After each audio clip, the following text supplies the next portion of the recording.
நமது ஆண்டவரும் உலக ரட்சகருமாகிய இயேசு கிறிஸ்துவின் நாமத்தில் உங்கள் யாவருக்கும் என் இதயம் திறந்த நல்வாழ்த்துக்களை தெரிவித்துக் கொள்கிறேன். தொடர்ந்து இந்த காணொலி வழியாக உங்களுடைய பேசுவதில் மிகுந்த மகிழ்ச்சி அடைகிறேன். ஆண்டவரும் உலக ரட்சகருமாகிய தேவாதி தேவன் அது சீக்கிரம் இந்த பூமியில் வெளிப்பட இருக்கிறார். அவரை ஆராதிக்கிற கர்த்தருடைய மக்களாகிய நாம் அவருடைய மகிமையான வருகைக்கு நாம் ஆயத்தமாக இருப்பதற்கு வேத வசனத்தின் வழியாக ஆவியார் நம்முடைய இந்த நாளிலே அவர் இடைபெறுகிறார். தேவ செய்தி கொடுப்பதற்கு முன்பே என்னை அருமையான வாசம் அவர்கள் ஒரு பாடலை பாடுவார்கள். அவர் பின்பே சங்கீதம் வாசிக்கப்படும். தொடர்ந்து தேவனுடைய வார்த்தையை கேட்கிறோம். கர்த்தர் மூடு இருப்பாராக. ஆமென்.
கொடுக்கப்பட்ட சங்கீதம் 101 சங்கீதம், தாவீதின் சங்கீதம். நம்ம சேர்ந்து வாசிப்போம்.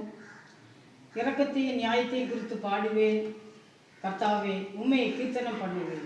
உத்தமமான வழியிலே விவேகமாக இருப்பேன். எப்போது நினைத்து வருவி, என் வீட்டிலே உத்தம இருதயத்தோடு நடந்து கொள்வேன்.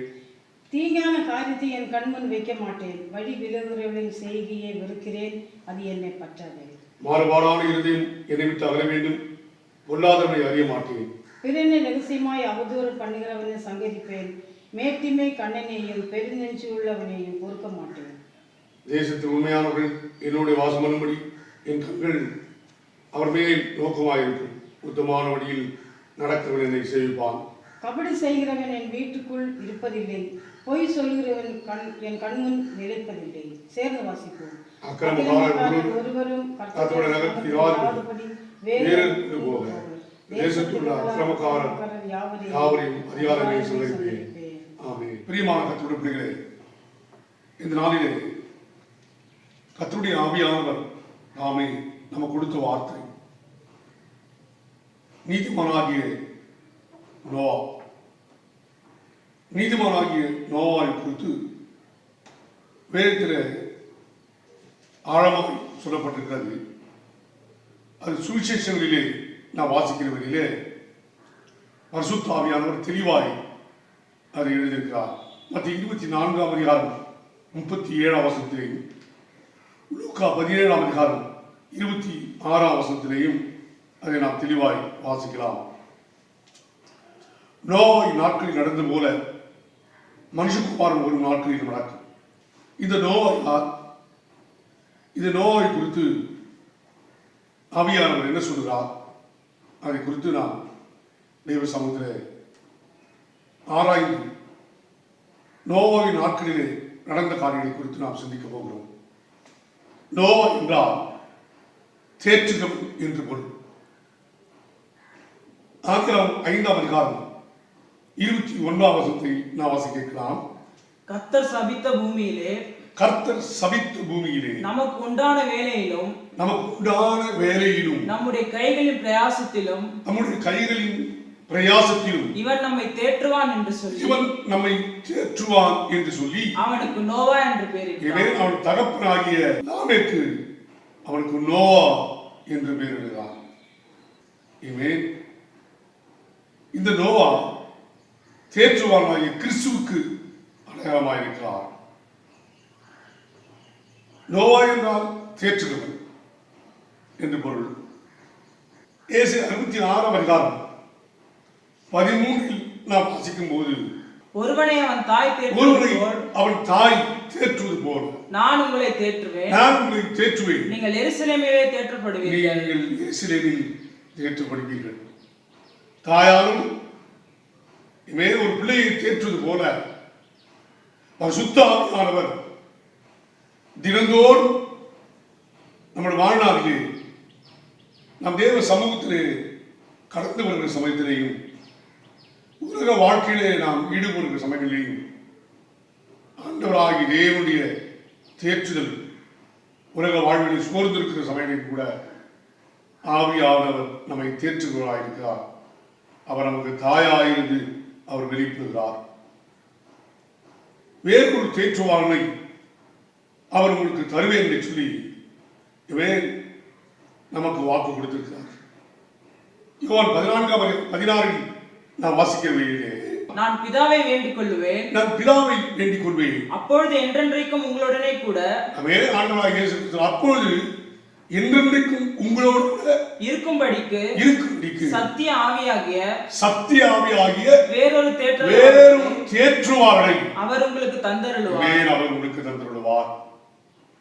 நான் போவது உங்களுக்கு பிரயோஜனமாக இருக்கும் என்று சொல்லி தன் சீஷரோடு அவர் சொல்கிறார். தொடர்ந்து 17ஆம் வசனத்தை வாசிக்கலாம். உலகம் அந்த சத்திய ஆவியானவரை காணாமலும் அறியாமலும் இருக்கிறபடியால் அவரை பெற்றுக்கொள்ள மாட்டாது. அவர் உங்களுடனே வாசம் பண்ணி உங்களுக்குள்ளே இருப்பதால் நீங்கள் அவரை அறிவீர்கள். கர்த்தருடைய மக்களாகிய நமக்கு ஆண்டவர் சொல்றார், அவருடைய ஆவியை பெற்றுக்கொண்ட கர்த்தருடைய பிள்ளைகளாகி நமக்கு அவர் உங்களில் இருக்கிறார். எனவே அவர் நம்மில் இருப்பதற்கு காரணம் நம்மை ஆற்றுகிறவரும் நம்மை தேற்றுகிறவரும் நம்மை நடத்துகிற ஆவியானவருமாக இருக்கிறார். அல்லேலூயா. அவர் நமக்குள்ளே இருந்து நம்மை தேற்றுகிறார். எனவே நோவா என்பதற்கு தேற்றுகிறவன் என்று அர்த்தம். இந்த நோவா தேற்றுவாய் கிறிஸ்துவுக்கு அடையாளம் என்று சொல்லி உங்களுடைய பேசி வருகிறேன்.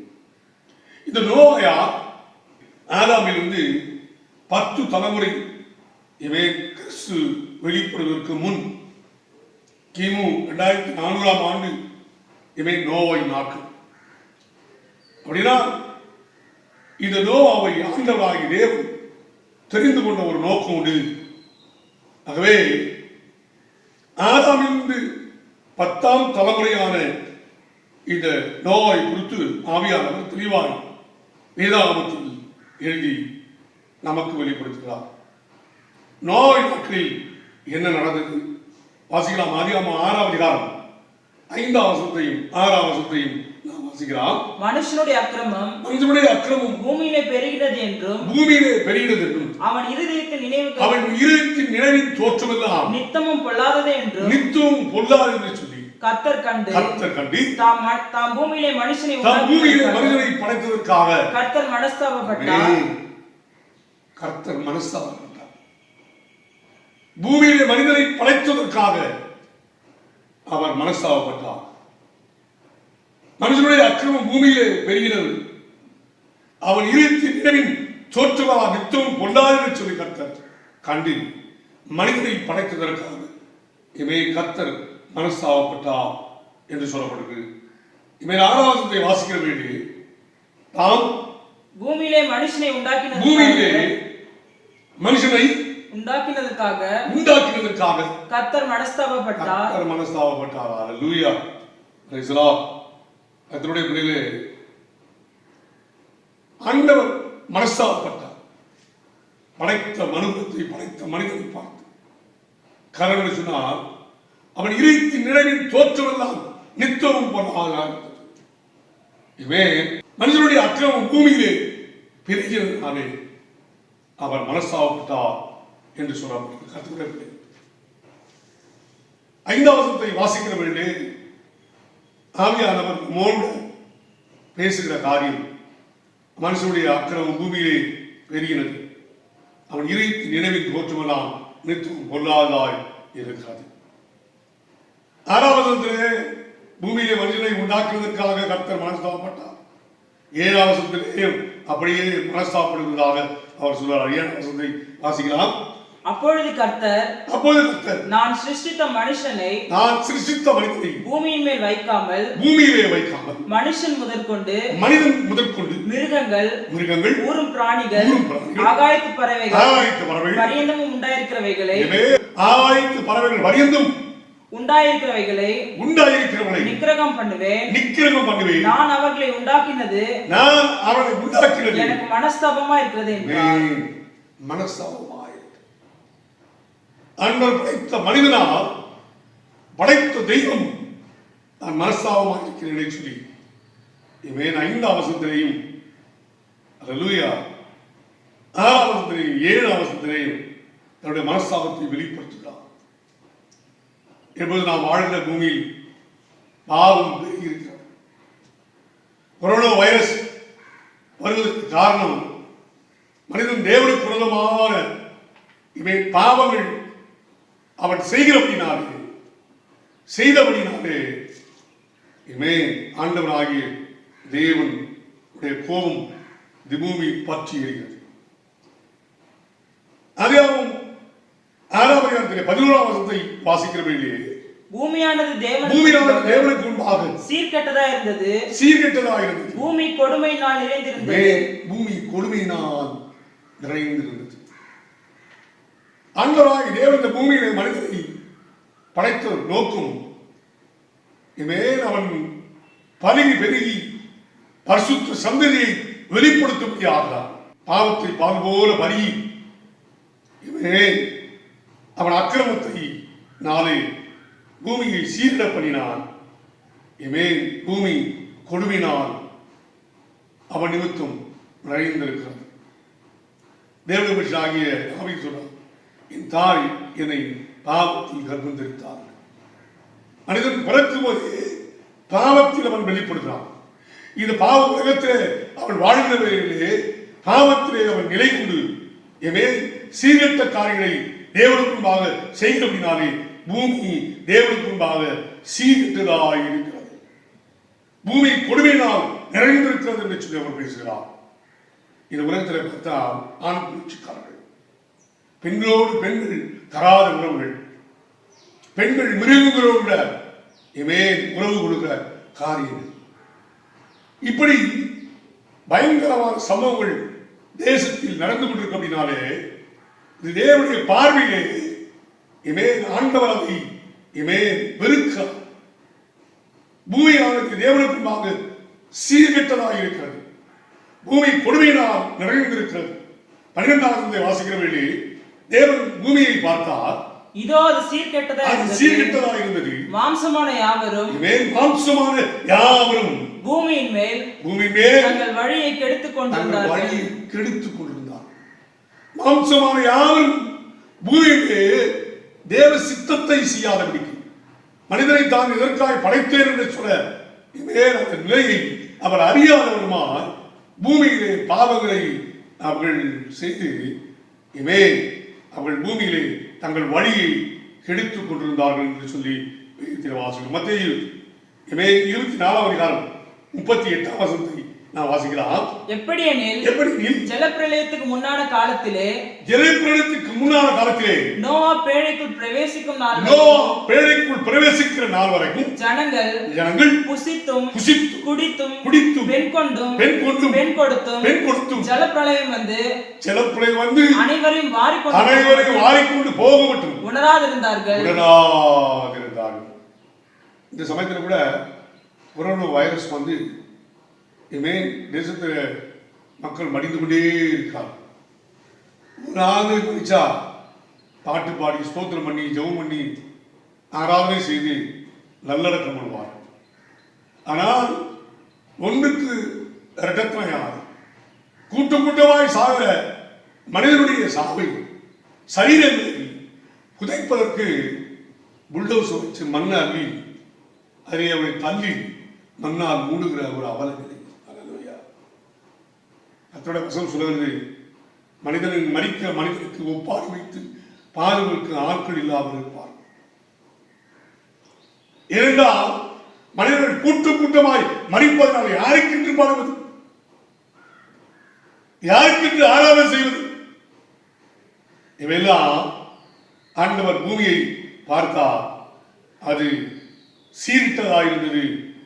மாம்சமான யாரும் பூமியிலே தங்கள் வழியை கெடுத்துக் கொண்டிருந்தார்கள் சொல்லி ஆதியாகமம் 6:12 நான் வாசிக்கின்றோம்.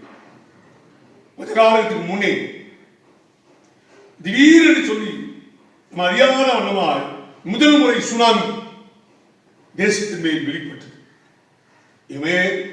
கடலோர பகுதியில் இருக்கிற லட்சக்கணக்கான மக்கள் திடீரென்று வந்த சுனாமினாலே மரித்து போனார்கள்.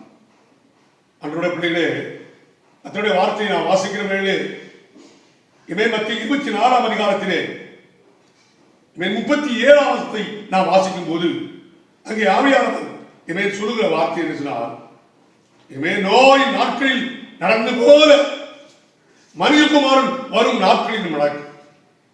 லூக்கா 17 அதிகாரம் 26 வசனத்தை நான் வாசிக்கிற வேளையிலே ஆவியானவருக்கு நோய் நாட்களில் நடந்து போல மனிதகுமாரன் வரும் நாட்களில் நடக்கும் என்று சொன்னாங்க. அப்படியா நோய் நாட்கள் என்ன நடந்ததுன்னா அதை சிந்தித்துக் கொண்டிருக்கிறோம். ஜனங்கள் புசித்தார்கள், ஜனங்கள் குடித்தார்கள், ஜனங்கள் பெண் கொண்டார்கள், பெண் கொடுத்தார்கள். ஆண்களோடு ஆண்கள் புணர்ந்தார்கள், பெண்களோட பெண்கள் உறவு கொண்டார்கள். அத்துடைய பிள்ளைகளே, அசுத்தமான காரியங்களை நடப்பித்தது போல மனுஷகுமாராகி கிறிஸ்து வருகிற இந்த கடைசி நாட்களிலும் கூட ஜனங்கள் உணராதிருந்தார்கள். ஜனங்கள் வந்து அவளை வாரிக்கொண்டு போகிற வரைக்கும் ஜனங்கள் உணராதிருந்தார்கள். உணராத இருந்த ஜனங்களுடைய இருதயம் இருளடைந்தது என்ற சொல்லி வேதத்தை நாம் வாசிக்கிறோம். அவையத்தோட பிள்ளைகளே, தேவனை ஸ்தோத்திரியாமல் துதியாமல் இருந்து தங்கள் சிந்தையிலே விடலார்கள் என்று சொல்லி ரோமர் 1 அதிகாரம் 21 வசனத்திலே நான் வாசிக்கிறோம். கர்த்தருடைய பிள்ளைகளே, இந்த கடைசி நாட்களிலே ஆண்டவரை ஆராதிக்கிற தொழுகிற தேவனோடு நடக்கிறோம், துதிக்கிறோம், ஆண்டவரை தான் ஆராதிக்கிறோம் என்று சொல்ற அநேக மனிதர்கள் விசுவாசிகள் மாயமானதோடு வாழ்கிறபடினாலே கிறிஸ்துடைய வருகை திடீரென்று சொல்லுகிறோம். திருடனை போல் வருவார் என்று சொல்லி ஏற்கனவே ஒரு செய்தியை உங்களோட பேசுகிறேன். வெள்ளம் நோய் நாட்களில் வெள்ளம் அவர்களை வாரிக்கொண்டு போகிற வரைக்கும் அவர்கள் உணராதிருந்தார்கள் என்று சொல்லப்பட்டிருக்கிறது கர்த்தருடைய. எனவே தேவனுடைய மக்கள் ஆகிய வாழ்க்கையிலே சத்தத்தை கேட்டுக்கொண்டிருக்கிற கர்த்தருடைய மக்கள் ஆகிய நாம் தேவனுடைய சுத்தத்தை செய்வதற்கு நாம் எப்படியும் எப்பொழுதும் நாம் ஆயத்தமாக இருக்கிறோம். ஆண்டவரை சந்திப்பதற்கு நாம் ஆயத்தமாக இருக்க வேண்டும் என்று தேவனுடைய வார்த்தை நமக்கு சொல்கிறது. இப்படிப்பட்ட பொல்லாத காலத்தில் வாழ்ந்த மக்களுக்குள்ளே ஒரு தேவ மனுஷன் நீதிமானாகிய நோவாவை குறித்து 6ஆம் அதிகாரம் 8ஆம் வசனத்திலே நாம் வாசிக்கலாம். நோவாவுக்கோ கர்த்தருடைய கண்களில் இருக்கிற பாவம் பெருகி இருக்கிற அந்த சமயத்திலே நோவாவுக்கோ கர்த்தருடைய கண்களில் கிருபை கிடைத்தது. எல்லா மனிதனும் பாவம் அசுத்தங்களை நடப்பிக்கிற அந்த பொல்லாத காரியங்கள் அது தேவனுடைய மனதுக்கு மனசோகமாய் இருந்த காலகட்டங்களில் தான் அங்கேயும் குப்பையில் இருக்கிற முத்துவை போல பாவம் நிறைந்த மனுகுலத்தின் மத்தியிலே ஒரு நீதிமானாகிய நோவா ஆண்டவர் பார்க்கிறார், காண்கிறார். ஆண்டவர் இது நோவாவுக்கு கர்த்தருடைய கண்களுக்கு கிருபை கிடைத்தது என்று வேதம் சொல்லுகிறதா. கிருபை கிடைத்த மனிதனாக இருக்கிறார். பாவம் நிறைந்த இந்த உலகத்திலே மனுஷகுமாராகிய கிறிஸ்து வெளிப்படுகிற போது கிருபை நிறைந்தவளாய் நாமும் இருப்போவனால் அன்றைய வருகையிலே நாம் காணப்படுவோம். நோவா அவன் மட்டுமல்ல, அவன் குடும்பத்தையும் அவன் ஆயத்தப்படுத்தினான் என்று சொல்லி பின்பி நாம் வாசிக்க போகிறோம். எனவே 9ஆம் வசனத்திலே 6:9 நாம் வாசிக்கிற வேண்டிய ஆதியாகமம் 6:9 வாசிக்கும் போது நோவாவின் வம்ச வரலாறு. நோவாவின் வம்ச வரலாறு. நோவா தன் காலத்தில் இருந்தவர்களுக்குள்ளே நீதிமானும் உத்தமனுமாயிருந்தான். Noah was a judgment in the generation. Noah was a perfect man in the generation. அவன் இருந்தவர்களுக்குள்ளே உத்தமனும் நீதிமானுமாக இருந்தான்.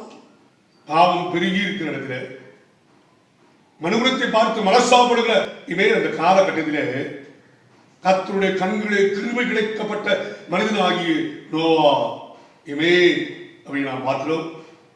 நோவா தன் காலத்தில் இருந்தவர்களுக்குள்ளே அக்கிரமம் மிகுந்த அந்த மனிதர்களுக்குள்ளே உள்ளாத மனிதர்களுக்குள்ளே நீதிமானும் உத்தமனுமாக இருந்தான். அடுத்ததாக வாசிக்கிறோம் அதே வசனத்திலே நோவா தேவனோடு தேவனுடைய பிள்ளைகளாக வாழ்க்கையில நோவா வாக்குறான். அவன் தேவனோடு நடந்தான். கர்த்தருடைய பிள்ளைகளே இந்த கடைசி நாட்களிலே உலகத்தில் கொரோனா வைரஸ் இருக்கான், உலக சட்டம் இருக்கான், பல ரீதியிலே ஆவிக்குரிய ஜீவியத்திலே வளர முடியாதவர்களுக்கு தடைகள் காணப்படலாம். ஆனாலும் கர்த்தருடைய பிள்ளைகளாகி நாம் எப்பொழுதும் தேவ சமூகத்திலே தேவனோடு சஞ்சரிக்கிறதா இருக்க வேண்டும். நோவா தன்னுடைய குடும்பத்திலே அவன் வாழ்கிற காலங்களிலே கர்த்தருடைய கண்களிலே கிருபை கிடைக்கப்பட்ட மனிதனாக இருந்து மட்டுமல்ல அவன் தேவனோடு சஞ்சரிக்கிற மனிதனாக இருந்தான். தேவனோடு சஞ்சரிப்பது என்று வேதத்தை வாசிப்பது, ஜெபிப்பது, தேவனுடைய காரியங்களை செய்வது, தேவனுக்கான காரியங்களிலே அதிக முக்கியத்துவம் கொடுத்து தேவ சித்தம் செய்வதிலே மிகுந்த அக்கறையுடனாக இருந்தான். அல்லேலூயா. அப்படிப்பட்ட மனிதனை தேவன் என்ன செய்கிறார்? ஆசீர்வதிக்கிறார். பேழை கட்டுவதற்காக கர்த்தர் சொல்கிறார். பேழை கட்டும்படியாக சொல்கிறார். அல்லேலூயா. தேவ சித்தம் செய்கிற மனிதன், தேவ கிருபை கிடைக்கப்பட்ட மனிதன், தேவனோடு சஞ்சரிக்கிற மனிதனை ஆண்டவராக தேவனுடைய பணியை செய்வதற்கு ஆண்டவர் என்ன செய்கிறார்? தெரிந்து கொள்கிறார். அல்லேலூயா. கர்த்தருடைய பிள்ளைகள் நம்முடைய வாழ்க்கையிலே தேவனுக்கு பிரியமானதை நாம் செய்ய வேண்டும். தேவனோடு சஞ்சரிக்கிறவர்களாக இருக்க வேண்டும். தேவ சித்தத்தை செய்கிற நோவாவை போல நாம் காணப்படுவோமானால் என்னையும் உங்களையும் கர்த்தர் பயன்படுத்துவார். இந்த நோவா ஆண்டவராகிய தேவன் அவனை பார்த்து இந்த பூமியை நான் அழிக்கப் போகிறேன், ஒரு பேழையை உண்டாக்கு என்று சொல்கிறார். அல்லேலூயா. வாசிக்கலாம் தேவ சமூகத்திலே 6ஆம் அதிகாரம் 13ஆம் வசனத்தை வாசிக்கலாம். அப்பொழுது தேவன் நோவாவை நோக்கி மாம்சமான யாவரின் முடிவும் எனக்கு முன்பாக வந்தது. அவனாலே பூமி கொடுமையினால் நிறைந்திருக்கிறது. நான் அவர்களை பூமியோடு கூட அழித்து போகிறேன். நீ கொப்பேர் மரத்தால் உனக்கு ஒரு பேழை உண்டாக்கு. கொப்பேர் மரத்தால் ஒரு பேழையை வேலையை கட்டும்படியாக கர்த்தர் நோவாவுக்கு கட்டளை கொடுக்கிறார். தேவ பணியை செய்வதற்கு தேவனோடு சஞ்சரிக்கிறவர்கள், தேவனுடைய கண்களை கிருபை கிடைத்தவர்கள், இனிமேல் தேவனால் ஆசீர்வதிக்கப்பட்டவர்கள் தான் தேவனுடைய காரியங்களை செய்ய முடியும். எல்லாரும் செய்ய முடியாது. இனிமேல் தேவ சித்தம் செய்ய, எப்போது தேவனுடைய சித்தத்தை செய்வதிலே நோக்கம் உள்ள ஒரு தேவ மனிதனை அவர் எடுத்து பயன்படுத்துகிறார். இனிமேல் 14ஆம் வசனத்தை நான் வாசிக்கும் போது ஆவியானவர் இன்னும் தெளிவாய் நம்மளோட சொல்றார். 14 வாசிக்கலாம். நீ கொப்பேர் மரத்தால் உனக்கு ஒரு பேழை உண்டாக்கு. கொப்பேர் மரத்தால் ஒரு பேழையை உண்டு பண்ணு. அந்த பேழையில அறைகளை உண்டு பண்ணி. இனிமேல் அந்த பேழையில அறையை உண்டு பண்ணி அதை உள்ளும் புறமாக கீழ் பூசு. இனிமேல் பேழை கட்டும் விதத்தை அவருக்கு சொல்லிக் கொடுக்கிறார். 17 வசனத்தை வரைக்கும் சொல்லுகிறார். இனிமேல் அவன் அப்படியே அவன் பேழை என்ன செய்தான், அவன் ஆயத்தப்படுத்தினான் என்று சொல்லப்பட்டிருக்கிறார். அல்லேலூயா. இனிமேல் ஆதியாகமம் 6ஆம் அதிகாரம் 22ஆம் வசனத்தை வாசிக்கிற ஆவியானவர் என்ன சொல்றார் பாருங்க. நோவா அப்படியே ஆண்டவர் சொன்னபடியே நோவா அப்படியே செய்தான். தேவன் தனக்கு கட்டளையிட்டபடி எல்லாம் அவன் செய்து முடித்தான். இதுதாங்க தேவனோடு சஞ்சரிக்கும் மனிதனுடைய ஆளு. தேவனோடு சஞ்சரிக்கிறேன் என்று சொல்லி உலகத்தோடு சஞ்சரிக்கிற மனிதன் தேவனுக்கு பிரியமாக இருக்க முடியாது. தேவனுடைய பிள்ளைகளுக்கு விசுவாசம் இல்லாமல் ஆண்டவருடைய சமூகத்தில் நாம் தேவனை பிரியப்படுத்த முடியாது. கர்த்தருடைய பிள்ளைகளை தேவனை ஆராதிக்கிறேன், தேவனுக்காக ஜீவிக்கிறேன் என்று சொல்லுகிறவர்கள் எப்பொழுதும் தங்கள் நேரங்களிலே, தங்களுடைய இடைப்பட்ட நேரங்களிலே நாம் எப்பொழுதும் தேவ சித்தத்தை செய்கிற நோக்குடையவர்களாய் சிந்தனைகளாய் காணப்படும். இந்த செய்திக்கு முன்பே பிள்ளைகளோடு சேர்ந்து வெளியே ஒரு அரை மணி நேரம் நாம் ஜெபித்தோம். ஜெபிக்கிறவர்கள் பிள்ளைகளோடு சொன்னேன், ஒரு பரிசுத்தவான் எழுதின ஒரு அருமையான ஒரு காரியத்தை பிள்ளைகளுக்கு சொன்னேன். நம்ம எப்பொழுது நாம் கொடுக்கிறோமோ அப்பொழுது நாம் உலகத்தில் பேசாமல், உலகத்தில் நாம் பேசுவோமா சொற்களின் மிகுதினாலே பாவம் இல்லாமல் போகாது என்று சொல்லுங்கள். உலகத்தை பேசாமல் நாம் தேவ சமூகத்தில் எப்பொழுதெல்லாம் கூடுகிறோமோ அப்பொழுதெல்லாம் ஒரு வசனத்தை தியானம் பண்ணி அப்படியே ஒரு 10 நிமிஷம் தேவ சமூகத்தில் ஜெபித்து ஆவியினாலே நிறைந்து நாம் ஜெபிப்போமானால் நம்முடைய பரிசுத்தத்தை பாதுகாத்துக் கொள்ளலாம். கர்த்தர் நாம் கொடுத்த அழைப்பை உறுதிப்படுத்திக் கொள்ளலாம். நாம் ஆவியினாலே அந்த ஒருமைப்பாட்டை காத்துக் கொள்ளலாம். ஆவியானவரை பிரியப்படுத்த இது ஆண்டவரோட சந்திரிக்கிற ஒரு காரியம். எனக்கு இருக்கிற அன்பான விசுவாச மக்களே, பல நேரங்களில் உங்களோட ஆழமான வார்த்தைகளை பகிர்ந்து கொண்டிருக்கிறேன். இந்த நெருக்கமான சூழலிலே குறைவுபட்ட இந்த நேரத்திலே தேவனை மனுஷனாகி நோவாய் குறித்து திரும்ப ஒரு முறை உங்களோட பேச முடியாது. கர்த்தருடைய ஆவியானவர் எனக்கு உணர்த்தினபடி நான் உங்களோட பேசிக் கொண்டிருக்கிறேன். நோவா அப்படியே செய்தான். தேவன் தனக்கு கட்டளையிட்டபடி எல்லாம் அவன் செய்து முடித்தான். 7ஆம் அதிகாரம் 5ஆம் வசனத்தை நான் வாசிக்கிற வேளையிலே நோவா தனக்கு கர்த்தர் கட்டளையிட்டபடி எல்லாம் செய்தான் என்று வேதத்திலே தெளிவாய் நான் வாசிக்கிறோம். கர்த்தருடைய பிள்ளைகளே, அப்படின்னா தேவனுடைய வாழ்க்கையிலே தேவ சித்தம் செய்கிறவனாய் தேவன் என்ன காரியங்களை செய்ய முடியாது ஆண்டவரை தெரிந்து கொண்டாரோ சொல்லுகிறாரோ அந்த காரியத்தை விசுவாச மக்கள் நம் அடிமாறாமல் தடையில்லாமல் பிசகாமல் செய்யும் போது தேவனுக்கு பிரியமான விசுவாசிகளாய் நாம் மாற்றப்படுகிறோம். கர்த்தருடைய பிள்ளைகளே, நீதிமான் ஆகிய நோவாவுக்கு கர்த்தருடைய கண்களை கிருபையடைந்தது. நோவா உத்தமனும் நீதிமானமாக இருந்தான். இப்படிப்பட்ட நோவா தேவனோடு சஞ்சரித்திருந்தார். இந்த நோவா நோவாவை பார்த்து சொன்னார், நீ ஒரு பேழையை கட்டு சொன்னார். சபை கட்டுவதும் வடோராணி ஆத்துமாக்களை ஆதாயப்படுத்துவதும் இப்படிப்பட்ட கிருபை உள்ள மனிதனை கொண்டுதான் ஆண்டவர் தம்முடைய பணியை நிறைவேற்றிக் கொள்வார். அல்லேலூயா. நோவாவுடைய 2வது காரியம் ஒன்று, அவன் பேழையை கட்டி அநேகரை பாதுகாக்கிற தேற்றுவாரனாக இருந்தான். 2வது காரியம், அவன் இந்த பூமியிலே வாழ்ந்த காலங்களிலே நீதியை பிரசங்கித்தான். 2 பேதுரு 2ஆம் அதிகாரம் 5ஆம் வசனத்தை நான் வாசிப்பதற்கு முன்பே ரோமர் 10ஆம் அதிகாரம் 14-15 வாசிக்கலாம். அவரை விசுவாசியாதவர்கள் எப்படி அவரை தொழுது கொள்வார்கள்? நோவா அங்க இருந்த விசுவாசியாத அந்த மக்களுக்கு இப்பொழுது ஒரு பேரை நான் கட்டுகிறேன், ஒரு பெரிய மழை வரப்போகிறது, நீங்கள் எல்லாரும் வந்து இந்த பேழைக்குள் பிரவேசிக்க வேண்டும், வாருங்கள் சொல்லும்போது அவர்கள் அலட்சியம் பண்ணினார்கள். இவே ஒருவேளை நோய் பரியாசம் பண்ணியிருப்பாங்க. ஆனால் அந்த அறியாத ஜனங்களுக்கு நீதியை அவன் பிரசங்கித்தான். தேவனுடைய பிரசங்கத்தை, தேவனுடைய வார்த்தையை அவன் பிரசங்கித்த போது ஜனங்கள் அதை அல்ல தட்டினார்கள். இவே 10ஆம் அதிகாரத்தில் ரோமருக்கு அப்போஸ்தலனாகிய பவுல் எழுதின 10ஆம் அதிகாரம் 14 நான் வாசிக்கவில்லை. அவரை விசுவாசியாதவர்கள் எப்படி அவரை தொழுது கொள்வார்கள்? அவரை குறித்து கேள்விப்படாதவர்கள் எப்படி விசுவாசிப்பார்கள்? பிரசங்கிக்கிறவன் இல்லாவிட்டால் எப்படி கேள்விப்படுவார்கள்? அதான் 2 பேர் 2ஆம் அதிகாரம் 5ஆம் வசனத்தை வாசிக்கும் போது பூர்வ உலகத்தையும் தப்ப விடாமல் வாசிக்கலாம். பூர்வ உலகத்தையும் தப்ப விடாமல் நீதியை பிரசங்கித்தவனாகிய நோவா முதலான 8 பேரை காப்பாற்றி அவபக்தி நிறைந்த உலகத்தின் மேல் ஜலப்பிரளயத்தை வர பண்ணினார். அல்லேலூயா. நீதியை பிரசங்கித்த நோவா ஏதேசம் 120 வருஷம் நீதியை பிரசங்கித்த நோவாவை அலட்சியம் பண்ணினார்கள் ஜனங்கள் கேட்கிற.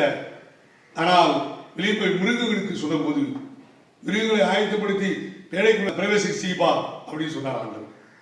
ஆனால் மிருகங்களுக்கு பிரசங்கித்த போது மிருகங்கள் கீழ்ப்படிந்து கர்த்தருடைய பிள்ளைகள். வேதத்திலே வாசிக்கிற ஏசாயா 1ஆம் அதிகாரம் 3ஆம் வசனத்திலே மாடுகள் எஜமானையும் கழுதை தன் ஆண்டவன் முன்னணையும் என் ஜனமாகிய இஸ்ரவேலோ அறியாமலும் உணர்வில்லாமல். இவன் கர்த்தருடைய பிள்ளைகளே, ஆண்டவருடைய இவன் வருகை நாட்களில் கூட ஜனங்கள் அப்படித்தான் இருப்பார். நாளை முதலாய் ஆண்டவர் வரத்தக்க காலத்தில் இமே ஜனங்களோ என்ன செய்வார்களா? ஆண்டவருடைய இமே காரியத்தை அறியாமல் ஆண்டவரை அவர்கள் இமை வேதனைப்படுத்துவார். தேவப்பிள்ளைகளாக என்னுடைய வாழ்க்கையிலே தேவனுக்காக நாம் வாயவாக்கமாய் வாழ்கிறவர்களே நீதியை பிரசங்கிக்க வேண்டும். பாவம் நிறைந்த இந்த உலகத்திலே தேவனை அறிந்தும் அறியாமல் வாழ்கிற ஜனங்கள் மத்தியிலே போய் ஆண்டவரை பற்றி சொல்ல வேண்டும். அதுதான் நம்முடைய கடமை. சுவிசேஷம் அறிவிப்பது நம் தலைமையில் விழுந்த கடமை என்று சொல்லி கர்த்தருடைய வார்த்தை 1 கொரிந்தியர் 9ஆம் அதிகாரம் 14ஆம் வசனத்தை நான் வாசிக்கலாம். சுவிசேஷத்தை நான் பிரசங்கித்து வந்தும் மேன்மை பாராட்ட எனக்கு இடமில்லை. அது என் மேல் விழுந்த கடமை. சுவிசேஷத்தை நான் பிரசங்கியாதிருந்தால் எனக்கு ஐயோ என்று சொல்லப்படுகிறது. அல்லேலூயா. இந்த சுவிசேஷத்தை நாம் பிரசங்கியாதிருந்தால் நமக்கு ஐயோ. நீதியை பிரசங்கித்த நோவாய் போல நாம கூட இமேல் வரப்போகிற காரியங்களை இந்த பூமிக்கு இமேல் எடுத்துரைக்க வேண்டும், பிரசங்கிக்க வேண்டும், சுவிசேஷத்தை அறிவிக்க வேண்டும். அது நம்மளே உள்ள கடமை. சுவிசேஷத்தை அறிவிக்காவிட்டால் எனக்கு ஐயோ என்று வேதம் சொல்வது. ஏசாயா 61ஆம் அதிகாரம் 1ஆம் வசனத்தை வாசிக்கவில்லை. கர்த்தராகிய தேவனுடைய ஆவியானவர் என் மேல் இருக்கிறார். சிறுமைப்பட்டவர்களுக்கு சுவிசேஷத்தை அறிவிக்க கர்த்தரை அபிஷேகம் பண்ணினார். ஏன் ஆண்டவர் அபிஷேகம் பண்ணினாரா? சிறுமைப்பட்டவர்களுக்கு சுவிசேஷத்தை அறிவிக்க முடியாத அபிஷேகம் பண்ணினார். ஏன் நோக்கு ஆண்டவர் நம்முடைய கண்களை கிருபைகளை செய்தார்னா இமே பாவம் நிறைந்த மனுக்குலத்திற்கு நம்முடைய நீதியை பிரசங்கிக்கும்படியாக கர்த்தர் கிருபை தந்தார். அல்லேலூயா. எனக்கு அன்பான தேவஜனமே விசுவாசிக்கிறேன். அவங்களோட வருகைக்கு மிக மிக ஆயத்தமாக நம்ம இந்த கிடைக்கப்பட்ட இந்த கிரேசியஸ் ஸ்பிரிட்ல இவன் கிருபையின் நாட்களில் ஒரு நிமிஷத்துக்கு கூட அசதியாய் அல்லது உலகத்துக்கு செலவிடாதபடிக்கு சாத்தானுடைய காரியங்களுக்கு செலவிடாதபடிக்கு ஒவ்வொரு நிமிடம் ஜெபித்து காத்திருந்து இமே வேதத்தை வாசிப்பது, ஆராய்வது, இமே ஆண்டவரோடு பேசுவது, இதுதான் ஆண்டவரோடு சஞ்சரிப்பது. நாம் எப்படி இருப்போமானால் கர்த்தருடைய வருகையிலே நாம் எடுத்துக் கொள்ளப்படுவோம். கர்த்தருடைய பிள்ளைகளே, ஒரு காலத்தையும் தப்ப விடாமல் நீதியை பிரசங்கித்தவனாகி நோவா முதலான 8 பேரை காப்பாற்றி உலகத்துக்கெல்லாம் சொன்னா ஜனங்க கேட்கல. ஆனாலும் வேதம் சொல்லுகிற கர்த்தருடைய பிள்ளைகளே, தானும் தன் குடும்பத்தாரும் காக்கப்படுவதற்காக அவர் பேழையை உண்டு பண்ணினார் என்று சொல்லப்பட்டிருக்கிறது. ஆதியாகமம் 7ஆம் அதிகாரம் 1ஆம் வசனத்தை வாசிக்கலாம். கர்த்தர் நோவாவை நோக்கி நீயும் வீட்டார் அனைவரும் பேழைக்குள் பிரவேசியுங்கள். இந்த சந்ததியிலே உன்னை எனக்கு முன்பாக நீதிமானாய் கண்டேன். எவ்வளவு பெரிய அருமையான வார்த்தை. இந்த சந்ததியிலே இமே உன்னை எனக்கு முன்பாக நீதிமானாய். எனவே உன் நிமித்தம் உன் குடும்பத்தார் நீ கட்டின பேழைக்குள் பிரவேசிக்கிறது சொல்லி 2 பேர் 2ஆம் அதிகாரம் 5ஆம் வசனத்தின்படியே இமே நீதி பிரசங்கித்தவனாகிய நோவா முதலான 8 பேரை காப்பாற்றி அவருக்கு உள்ளவர்கள் நிறைந்த இந்த உலகத்தின் ஆண்டவருடைய அன்பை ருசித்தும் கீழ்ப்படியாதவர்களாக இமே ஆவியானவர் பேசும்போது அது கீழ்ப்படியாதவர்களாக அதை மட்டுப்படுத்தி உலக மனிதர்களோடு இமே விபச்சாரரோடு திருடரோடு நீ பங்கு வைப்பாயனால் கர்த்தர் வரும்போது இமே நியாயத்திற்கு உண்மையை வெளிப்பு நியாயத்திற்கு இப்படிப்பட்டவள் இமே தப்பித்துக் கொள்வதில்லை என்று வேதம் சொல்லுகிறது. நோய் நாட்கள் இழந்து போல மனுஷகுமாரன் வரும் காலத்து வழங்கினா அக்கிரமத்தை பால் போல பருகி ஆண்டவருடைய காரியத்தை அசைத்த பணியின் மேல ஜனப்பிரவாகத்தை கர்த்தர் அனுப்பி அவர்களை அடித்தார். வெள்ளம் அவர்களை வாரிக்கொண்டு போகிற வரைக்கும் அவர்கள் உணராதிருந்தார்கள் என்று வேதம் சொல்கிறது. எமேன் இன்றைக்கும் உணர்வில்லாதிருக்கிற ஜனங்கள். அல்லேலூயா. எமேன் 7 வாசிக்கும் போது அந்த நோவாவுடைய குடும்பத்தை அவன் எப்படி நடத்தினானே ஜலப்பிரளயத்துக்கு தப்பும்படி நோவாவும் அவனோட கூட அவன் குமாரனும் அவன் மனைவியும் பேழைக்குள் பிரவேசித்தார்கள். ஜலப்பிரளயத்துக்கு தப்பும்படி என அற்புதமான காரியம். நீதிமானாகிய நோவா தேவனுக்கு அவன் உத்தமனும் நீதிமானமாக இருந்தான். எனவே தேவனோட நடந்தான். தேவனுடைய கல்வியை திருமணம் பண்ண மனிதனாக அப்படின்னா அவன் நிமித்தமா இமே வேதனை வாசித்த போல இமே ஜனப்பிரத்துக்கு தப்பும்படி நோவோடு கூட அவன் குமாரனும் அவன் மனைவியும் அவன் குமாரனுடைய மனைவியும் பேழைக்குள் பிரவேசித்தான். அல்லேலூயா. இமே அடுத்த ஒரு வசனத்தை கூட வாசிக்கலாம். எபிரேய விசுவாச பட்டியலே நோவை குறித்து வேதம் சொல்லுகிறது. எபிரேயர் 11ஆம் அதிகாரம் 7ஆம் வசனத்தை நான் வாசிக்கிற வேண்டிய விசுவாசத்தினாலே நோவா தற்காலத்திலே காணாதவைகளை குறித்து தேவனுடைய எச்சரிக்கை பற்றி பயபக்தி உள்ளவனாகி தன் குடும்பத்தை ரட்சிப்பதற்கு பேழை உண்டு பண்ணினான். ரகசியமே வேற. பேழை உண்டு பண்ணினது கீழ்ப்படிந்த மக்கள் அதுக்குள்ளே பிரவேசிக்க மிருகத்தில் காக்கப்பட. ஆனால் கீழ்ப்படியாக போடப்படினாலே வேதம் சொல்லுகிறது. அல்லேலூயா. எபிரேய விசுவாச பட்டியலே தானும் தன் குடும்பத்தாரும் ரட்சிக்கப்படுவதற்காக காக்கப்படுவதற்காக பேழை உண்டு பண்ணினான் ஆவியானவர் எழுதி முடிக்கிறார். கர்த்தர் நடப்பித்த ஒரு காரியம். அவர்கள் கீழ்ப்படியாமல் போடப்படினாலே கீழ்ப்படிந்த நோவாயும் அவருடைய குடும்பத்தாரும் அவர்கள் பிரவேசிக்கிறார். எவ்வளவு அழகாக ஆவியானவர் எழுதுகிறார். அல்லேலூயா. ஏசாயா 8ஆம் அதிகாரம் 18ஆம் வசனத்தை வாசிக்கலாம். இதோ நானும் கர்த்தர் எனக்கு கொடுத்த பிள்ளைகளும் சீயோன் பர்வதத்தில் வாசமாயிருக்கிற சேனைகளின் கர்த்தராலே இஸ்ரவேலில் அடையாளங்களாயும் அற்புதங்களாயும் இருக்கிறோம். ஆண்டவர் நம்மை இந்த பூமியில வைத்த அடையாளங்களாகும் அற்புதங்களாகும் இவை நாம் காணப்படும். அதுக்காக உங்களையும் கர்த்தர் ரட்சித்தார். தேவனுடைய நோக்கம் அது. ஒன்று அவன் தேவ சித்தத்தின்படி பேரை கட்டி முடித்தான். இவை 2வது நீதியை அவன் பிரசங்கித்தான். இவை 9ஆம் அதிகாரம் 4ஆம் வசனத்தை வாசிக்க வேண்டிய பகற்காலம் இருக்கும் மட்டும் இந்த சுவிசேஷ பணியை தீவிரமாக செய்யணும். 6 மணிக்கு வேலை ஆட்களோ கொஞ்சம் அவே இந்த பகற்காலம் நிறுத்த மட்டும் கர்த்தருடைய பணியை செய்யணும். ஒருவரும் கிறிஸ்துக்காக ராக்காலம் வருகிறது. வாசிக்கலாம் 9:4 பகற்காலம் இருக்கும் மட்டும் நான் என்னை அனுப்பினவருடைய கிரியைகளை செய்ய வேண்டும். ஒருவரும் கிரியை செய்யக்கூடாத ராக்காலம் வருகிறது. இது பகற்காலம். ஒரு ராக்காலம் வருது. கொரோனா வந்துச்சு. வைரஸ் வெளியாகி இருக்கிறது. மனிதர்கள் மனித்துக் கொண்டிருக்கிறார்கள். ஊரடங்கு சட்டம் வந்து கிரியை செய்ய முடியல. இது ராக்காலமா நினைச்சுங்க. இது ராக்காலத்தின் தொடக்கம். இது முடிவல்ல. இவைதான் வேதனைக்கு ஆரம்பம். நடக்க போகிறது. விசுவாசியே எனக்கு கேட்க அன்பான செல்வி ஆயத்தப்படுத்து அன்று வரைக்கு அநேகரை ஆயத்தப்படுத்தி நீ காவலனாய் இருக்கும்படி கர்த்தர் பேசுகிறார். அல்லேலூயா. முதல் காரியம், தேவ சித்தத்தின்படியாக பேழை கட்டி தன் குடும்பத்தையும் ஆண்டவர் சொன்னபடியே அவன் காரியங்களை செய்து முடித்தான். இரண்டாவது, நீதியை பிரசங்கித்தார். மூன்றாவது, தன் குடும்பத்தை ரட்சிப்பதற்காக பேழை உண்டு பண்ணினார் என்று உங்களுடைய பேசினேன். நான்காவது, தேவனோடு நடந்த நோவா. தேவனோடு நடந்த நோவா. கடைசி நாட்களில் நாம் தேவனோடு நடக்க வேண்டும். நோவா வாயுவினோடு அடிக்கப்படாமல் தேவ கட்டளைப்படியே பேழையை கட்டி தன் குடும்பத்தை அதிலே ஏற தேவனோடு சஞ்சரித்து நீதிமானாய் தேவனோடு நடந்தபடினாலே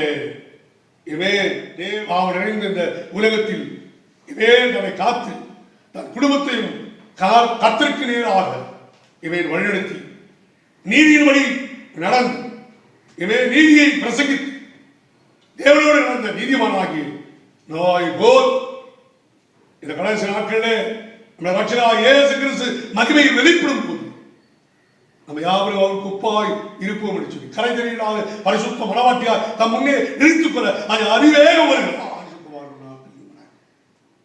நோய் நாட்கள் நடந்து போல மனுஷகுமார் வரும் நாட்களில் எனவே இவர் பயங்கரமாய் நோய் நாட்களில் 1% என்று சொன்னார். கிறிஸ்து வருகிற இந்த நாட்களில் அநேக சதவீதங்கள் பாவம் நிறைந்த மனிதர்கள் பார்போல பாருங்கள் கர்த்தரை உணராதபடிக்கு ஜீவிக்கிறார். கர்த்தரை அறிந்தவளும் கவலையற்றவராய் வாழ்கிறார். ஆண்டவருக்கு கர்த்தர் உங்களை என்னையும் ஆயத்தப்படுத்துவதாக ஜெபிப்போம். என்னை நேசிக்கிற பரலோக பிதாவே, நன்றியோடு துதிக்கிறேன்.